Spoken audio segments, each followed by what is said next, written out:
মেয়েটার কিছুদিন যাবৎ জ্বর ছিল, মুখে একটু রুচি নাই, তাই বলল যে আম্মু আজকে আমাকে পিৎজা বানিয়ে দাও। তাই আমিও পিৎজা বানানো আরম্ভ করলাম।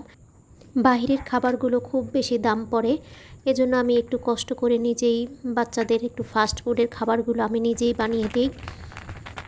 আলহামদুলিল্লাহ সবাই খুব পছন্দ করে। আর একটু পরে মাগরিবের আজান দিয়ে দিবে, এজন্য আমি একটু তাড়াহুড়া করেই বানাচ্ছিলাম। আমার বাসায় কিন্তু ওভেন আছে, তাও আমি চুলার মধ্যে কেক পিৎজা এগুলো বানাই। এখন আমি চুলার মধ্যে 2টা পাতিল দিয়ে দিলাম।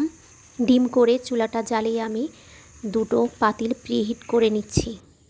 ফ্রিজ থেকে একটা সসেজ বের করে নিলাম পিৎজাতে দেওয়ার জন্য। ছেলে বলল আম্মু দাও আমি কাটি, তো ছেলেকে দায়িত্ব দিলাম, বললাম যে নাও তুমি কাটো। আর এদিক দিয়ে আমি সুন্দর করে সস দিয়ে নিয়েছি।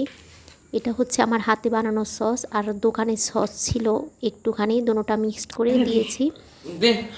চিজটাও আমি সুন্দর করে গ্রেট করে দিয়েছি। এখন ভাই বোন দুজনেই চলে এসছে রান্নাঘরে দুষ্টুমি করার জন্য। দুজনে মিলে হাতাহাতি করছে আর বললো যে আম্মু আমি বানাই, ও বলে আম্মু আমি বানাই।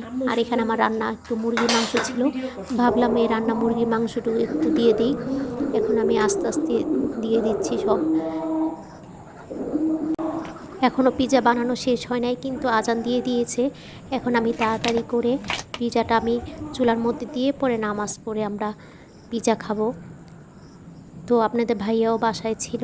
আর দেখেন বাইরের দৃশ্যটা এত সুন্দর ছিল, সিনারিটা মানে খুব ভালো লাগছিল। আর এই ভিডিওটা আমার মেয়ে করে দিয়েছে। এই যে আমি এখন পিৎজাটা চুলায় দিয়ে দিয়েছি, এখন নামাজ পড়বো। আমার পিৎজা বানানো রেডি, কিন্তু একটা সবচেয়ে বড় দুঃখের খবর হচ্ছে আমার ছেলের টিচার এখনই এসে পড়ছে আর আমার পিৎজাটাও রেডি হয়েছে। আর পিৎজাটা এত গরম ছিল, তো ওকে বললাম যে এখন খাওয়া লাগবে না, এখন খেতে পারবে না, অনেক গরম, আমরা খেয়ে নেই, পরে তুমি টিচার গেলে খেও। আল্লাহ হাফেজ।